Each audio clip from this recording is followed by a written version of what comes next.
in particular, I won't be saying much about landscape decision making, but I will be talking a bit about, I guess, recent work on tipping points and the effects of nonlinearities in systems. Well, what is a tipping point? Here's a possible definition: a sudden and significant change in output of a dynamical system in response to a slow or small change in an input. And of course, that's not really a definition, because what does it mean, sudden and slow? What is it, significant and insignificant? So there's all sorts of value judgments involved in how you do this. How do you measure the response? And so on. So from a sort of a systems theory view, there are many ways you can try and model the world or model some aspect of it. And this is a particular way that I've found quite helpful, where if you have this represents a real system, a high dimensional problem where you have, so these two boxes represent the X is something that you're interested in, that you think is going to be an important indicator of the properties of the system as a whole. The Y is everything else. So Y you can't normally observe, you can't model it, you don't really know what's going on there. And then of course you've got the outside world as well that's interacting in your system. So this is very much thinking of the system as it's actually an open system. But the theory for dynamics of open systems is not very good, not very well developed. So you try and find a way of closing it down. And typically what we'll do is we'll concentrate on a low-dimensional subset of the variables. And I'm thinking of this as like a set of differential equations that are evolving according to time, and they're evolving according to the state of the variables you can observe, plus a load of other things. So you can think of, if you're dealing with like a quasi-equilibrium model, this x dot equals f of x and lambda, that's your quasi-equilibrium model. That actually has an equilibrium if you fix the lambda, but of course lambda actually depends on all the variables that you can't measure, and they also depend on inputs from outside. So what we often do, I think, without necessarily reflecting on it, is we replace this sort of model of the real world by a much simpler model, which is we're now just modeling the things that we want to, the set of I don't know, variables within the system, and we replace the effect of all of the unseen variables on the outside by just one set of time series. This lambda of t is some sort of temporal forcing to the system, and there are certain cases, there are certain limits where you can actually say a lot with such a model. So in particular, if lambda of t is evolving very slowly, then you're in the situation of adiabatic variation. So you can try and find quasi-static solutions of this, stable ones, and as you vary your input, you'll vary where you are.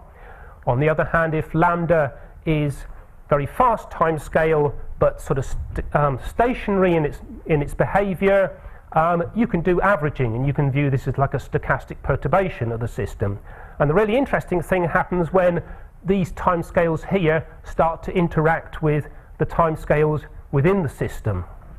And so that's sort of a topic of my research. So a few years ago, in a paper with Sebastian and Peter and a few other people, we came up with a sort of classification of different types of tipping. This, and you can really view this in terms of the formalism that I just showed, depending on how the forcing behaves. So maybe the typical passage through a saddle node bifurcation you can think of as a bifurcation-induced tipping or a B tipping. Then the output from the open system changes abruptly because you're slowly passing through a bifurcation.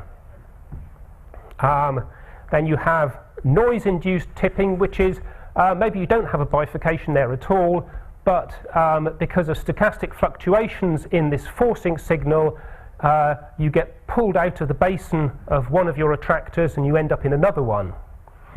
And then the third type is, this is where the time scales start to get mixed up, and in fact you're not necessarily anywhere near a quasi-equilibrium solution of this subsystem that you're using to model. And for all of these, it's necessary this is all sort of need to have time dependence in the system and nonlinear feedbacks in the system.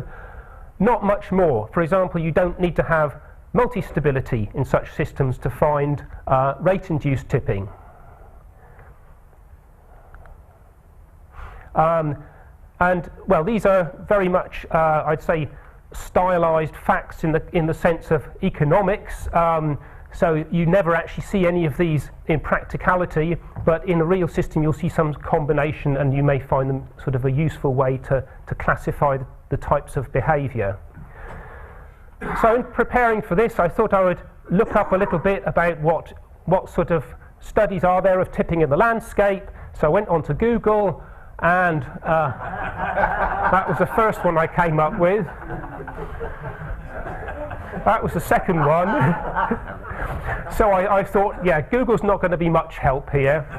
So how do I identify potential for irreversible changes in the landscape in responses to small or slow changes in the forcing? And here's an example from this paper showing sort of schematically time series of the three different types that I just mentioned. So this is actually an energy balance climate model, and we have time varying, and we're varying some coefficients, basically albedo in the model. In all cases, the upper blue branch shows a stable solution, the lower branch shows an unstable solution, and then so this one at the bottom maybe is the easiest one. So under certain variations of the parameters, these two can come together, and you end up with a snowball or earth solution, and you fall off that. So the red solution shows actually a solution of the system trajectory, where you're changing the parameters with time. So this is an example of the typical saddle node bifurcation induced tipping. This one here shows an example of noise induced, where because of stochastic perturbations there's no actual change in the landscape of attractors, but at some point you cross a saddle here, you cross a threshold, and then you can fall off to a different state. Whereas the top one, you can see we've actually got a change in parameters that's causing a change in the landscape, but as long as this change in the landscape is quite rapid, but as long as it's slow enough, what happens is the system state carries on and then eventually catches up with where you think it'll be. So there's a large period of time between here and here where it's not actually near the quasi-equilibrium solution. And so I guess that's one message, in that if you can test how close your time-dependent solution is to a quasi-equilibrium solution, and when it starts to be far away, take care. Because if you increase the rate a small amount, so there's only a very small change in the forcing here, you can then end up hanging around the unstable solution, and then you fall off. But I'd just like to emphasize, in this scenario there's not actually a bifurcation going on, and also there's no noise.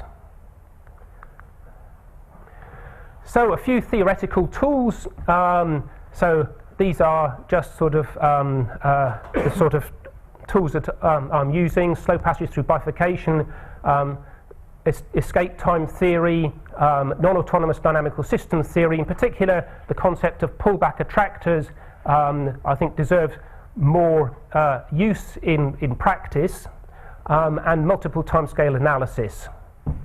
There are also a variety of statistical tools, which I don't really know much about, but I know are used in this area. So detrended fluctuation analysis, change point analysis, measurement of critical slowing down, and so sensitivity, specificity analysis for indicators for early warnings. So I'll just put up a couple of papers in this area that I think are interesting to read, using complex models to understand and predict abrupt climate change.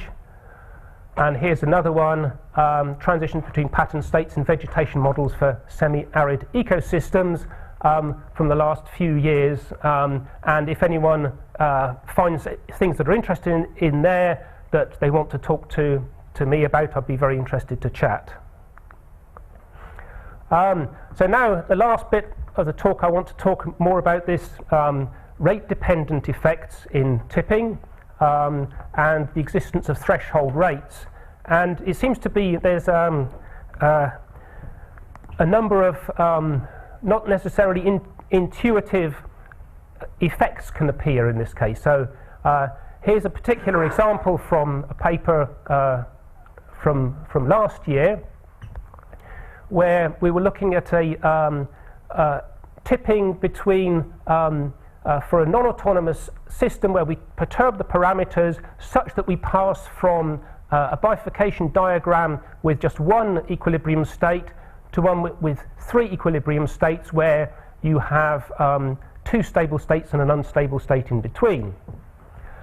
And it actually depends on the details of what happens in between. So if you imagine you start with an initial condition and you're sitting around this system state in the past limit, you will end up as close as you like to this stable solution. And then if you slowly change lambda, the system parameter from here up to 1, what you will do is you will follow this quasi-equilibrium solution with a bit of lag. So there'll be some sort of linear response. That means you sit behind it usually, and you don't see this unstable solution at all. If you go a little bit faster, what can happen is your solution ends up on the wrong side of this unstable equilibrium for a bit, and you can tip into a new state. On the other hand, if you go even faster, you can end up just going straight over. You skate over the instability and you return back to where you think you might be. You might have been if this whole story hadn't been there. So in fact there can be multiple levels of multiple threshold rates associated with like different limits. So if you like the last limit, what's actually happening here is the rate of change is now starting to be much faster than any of the system timescales, and so it decouples again effectively. I've been doing some work on cascades of noise-induced tippings, but I don't think I'll talk about that here. The last bit I want to talk about is a recent case study that I was doing with a couple of students and a couple of people from the Met Office, Hadley Centre, looking at rate-induced thresholds for the Atlantic meridional overturning circulation. So we start with like a systems level box model of the global ocean flow. So this is the North Atlantic, this is the tropical Atlantic, this is the Southern Ocean, that's the bottom ocean, and then this is everything else, Indo-Pacific. So it's a very sort of broad brush global model, and we have a number of transport processes going on inside there. I should say this actually comes from, it's an empirical box model based on GCM simulation. So in fact the partitioning and the fluxes all come from high resolution simulations from the famous model. And we have, in particular, there are some fluxes these Fs, which, sorry, that should be an FIP here, which correspond to freshwater input to the system from precipitation, or actually it could be output if you've got if you have more evaporation than precipitation in that region. So on top of this, there's a sort of an atmospheric balance of fresh water going on, and as has been done many times before, one can look at the salinity of one of these boxes as a function of some forcing parameter. So this is H for hosing, and so we're in the state 0, and we are in this is the particular, this is the AMOC is on branch. So we have the Gulf Stream, we have lots of heat being transported from the tropics up to Western Europe through the Atlantic. And then if you increase the hosing in this model, at some point you fall off the end, and you have this alternative state where there's only very minor transport northwards in the North Atlantic, and there's a saddle state in between. So the obvious thing to do is to look at this and say this is a hysteresis between two saddle nodes, and indeed there are saddle nodes at each end, but in fact you can see from the inset there's something a bit more interesting going on here. So that's just one of the variable. That's the other three variables for this quasi-static solution. So schematically you can blow up near where this saddle node is happening, and in fact you lose stability before you hit the saddle node. And I know this has been seen in some other models. What actually happens is you get a homoclinic bifurcation. So I don't know if I can follow this through in detail, but what happens is before the saddle node, you first go from a state here. Yeah, if you go from here to here, so this represents the on state, which is stable. Here the on state is still stable, but you've now only got a finite bounded basin around it. So there's a basin bifurcation occurs, which is homoclinic bifurcation, and then the basin just gets whittled away until it disappears in a subcritical Hopf bifurcation. So beyond this point, there's actually no stable solution up here. So I guess the first message here is that even if you have a bifurcation-induced tipping, it won't occur here, it'll occur here, because this is where you lose the stability. And we've been looking at the effect that this has on dynamic perturbations, where, for example, we take a hosing that starts off at some value, we increase it for a while at some linear rate, we keep it at some higher rate, and then we decrease it back to 0. And we're studying the response of the system to all the parameters in this forcing. So not just how far you go, but how long you stay there, how fast you get there, and how fast you come back. And so just to show you a sort of example, this is now in the phase space. This is the salinity of the North Atlantic, the salinity of the tropical in this model. This is the AMOC on state, and by doing this perturbation, you turn it on for a bit, it starts to move towards the other state, which is down here when you've turned on the perturbation. But depending on when you turn it off, you can either return back or you can go forwards and turn off. And we can characterize exactly where this goes wrong. It's where you actually hit the stable manifold of the saddle.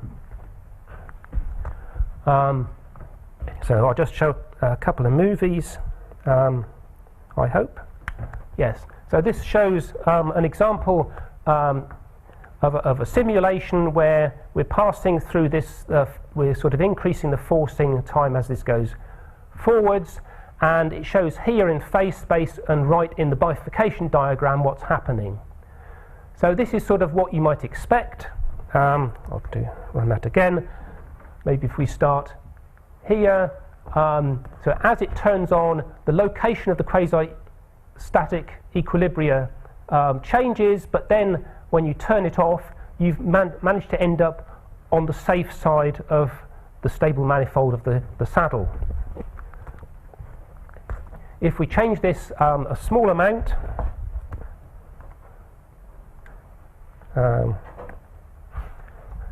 so I think this is just the rate of fall, you get tipping. So note that we're here. Sorry, two things have changed here. I think I've skipped a slide. Yes. Sorry, I skipped a slide. So this was going to the same level.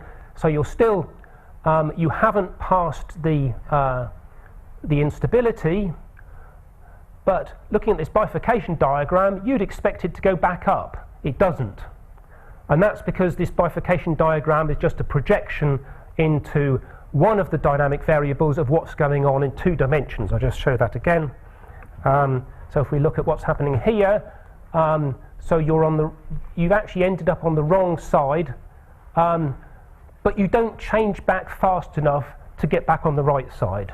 And so that means you tip to the other solution. So here's another example where what we're actually going to do is do a perturbation that takes us out of the stable regime into this sort of region up here. So now you can see we're right at the edge, but we return very rapidly. We haven't returned rapidly enough. So this does, again, what you might expect in terms of looking at this diagram.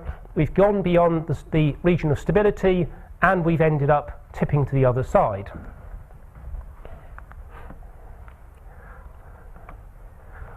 On the other hand, again, returning slightly faster, we can end up with the solution staying on the safe side of the stable manifold of this saddle. And so in this case, even though we've gone off into the dangerous region, we've returned fast enough to maintain our stability.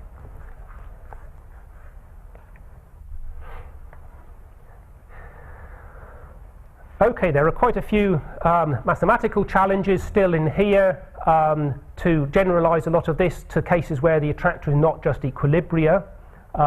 If there are several instabilities nearby, which one do you hit? What happens if you're on a transient or the system is highly non-autonomous? So the sort of paradigm I've been presenting here is it's a non-autonomous system in the dynamical systems sense. So you have a system where the rule of changing the state variables actually changes within time, but it has this nice, if you like, it's a disequilibrium system, but you're going from an equilibrium case to an equilibrium case, possibly a different equilibrium case. That gives you a lot more tools mathematically to understand whether you get a transition or not. But if you go into cases more broad disequilibrium cases, I don't really know what to do. How do you untangle the noise within the dynamics? What happens if you only have one realization? There's a whole load of questions about data, which I'm not the person to answer, and there's a whole load of questions about applications in landscape decision making, and you're the audience to ask those questions. Thank you.